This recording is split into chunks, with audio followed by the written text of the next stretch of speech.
saya Gloria Pamane. Dan dalam video ini saya akan menganalisis konflik yang dialami oleh Dita menggunakan konsep emosi, persepsi, dan sikap dalam perilaku organisasi. Dalam organisasi, emosi, persepsi, dan sikap sangat memengaruhi cara seseorang bekerja dan berinteraksi.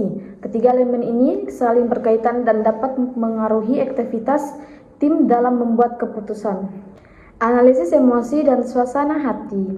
Dita tampaknya mengalami afeksi negatif seperti mudah marah, pasif, dan menarik diri. Ini bisa disebabkan oleh stres kerja yang berkepanjangan, kurangnya dukungan emosional dari atasan, serta perasaan tidak dihargai. Jika hal ini dibiarkan, maka hubungan kerja menjadi renggang dan pengambilan keputusan dalam tim menjadi tidak efektif. Analisis persepsi dan pengambilan keputusan. Dari sisi persepsi, Dita merasa kontribusinya tidak dihargai, sementara rekan-rekannya melihat Dita sebagai tidak kooperatif. Perbedaan persepsi ini menyebabkan kesalahpahaman. Dalam konteks bounded rationality, keputusan yang diambil tim menjadi tidak optimal karena didasarkan pada informasinya dan penilaian yang terbatas.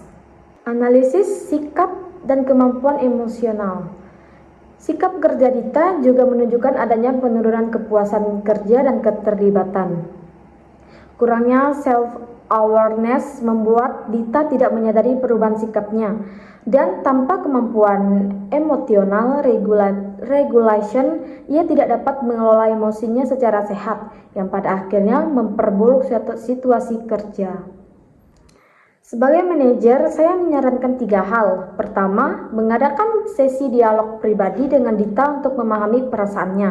Kedua, membangun budaya kerja yang lebih suportif dan menghargai kontribusi setiap anggota. Ketiga, memberikan pelatihan pengelolaan emosi dan komunikasi kepada seluruh tim agar konflik tidak terus berkembang. Sebagai rangkuman, konflik yang dialami Dita menunjukkan berbagai emosi negatif dan persepsi yang tidak sejalan, dapat menurunkan kinerja dan menghambat proses pengambilan keputusan dalam tim. Kurangnya kepuasan kerja dan dukungan emosional membuat Dita kehilangan semangat dan koneksi sosial di lingkungan kerja. Sementara itu, persepsi rekan-rekannya yang keliru terhadap perubahan perilaku Dita memperbesar kesenjangan komunikasi. Dengan memahami pentingnya self-awareness dan kemampuan mengelola emosi, serta memperkuat budaya kerja yang menghargai, organisasi dapat menciptakan lingkungan yang lebih sehat dan kolaboratif. Konflik bukanlah akhirnya, tetapi bisa menjadi titik awal perubahan jika dikelola dengan pendekatan yang tepat. Terima kasih atas perhatiannya. Semoga analisis ini bermanfaat dan bisa menjadi refleksi bagi kita semua dalam menciptakan organisasi yang lebih manusiawi dan produktif. Terima kasih.